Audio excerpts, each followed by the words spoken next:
Hey everyone! So today is super special because I have my mother with me today. If you always wanted to know like where I got it from or like where I came from, like she's literally the answer. I was very shy, a very quiet person. I didn't want to be in that limelight. However, I was much of a dancer. I danced my behind off a lot. Always been an expressive person. As far as art, yes. In what ways have you not always been expressive? I'm not much of a talker. I like to make sure everybody else is fine before me. I'm always a family person first, but you were always first at anything. Everything that I've given you was more of a educational things. I sheltered you, and I know that because you were my best friend. But then I know I had to let that go. Do you ever think there was a moment where you thought you sheltered me too much? I knew that I molded you and protected, put you in that bubble to a certain extent, but that bubble was open to us where you can just get out and pop your head out and say, oh yeah, I can do this myself. Can you describe what that letting go feeling is like? It hurts because you're my only one, but I didn't think it was going to be harder when you told me that you were gay. That's when I lost it. I mean, I physically fell on my knees and cried, boo-hoo, and your grandmother picked me up and said, what are you doing?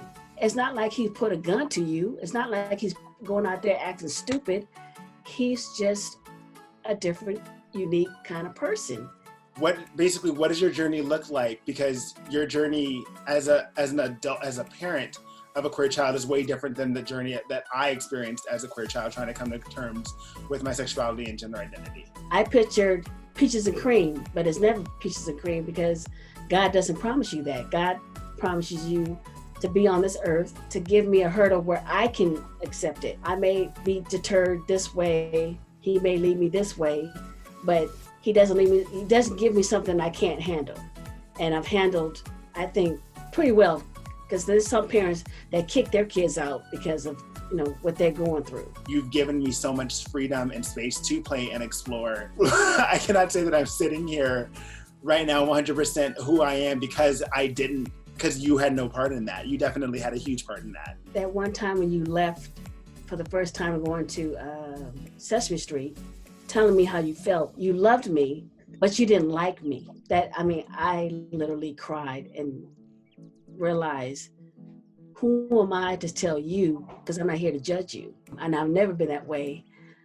But because of the fact that it hurt me when I saw you dressed a certain way and people were staring and making comments, I started feeding into their lives, into what they were doing. And that's not good. And then I had to step back and say, wow, mentally, I can't go there. You sharing that is going to help so many people on both sides of the spectrum of like adult and child with difficult relationships. That's my mom, everybody. And that's Layla, her dog, sitting in her lap. See you later. Bye.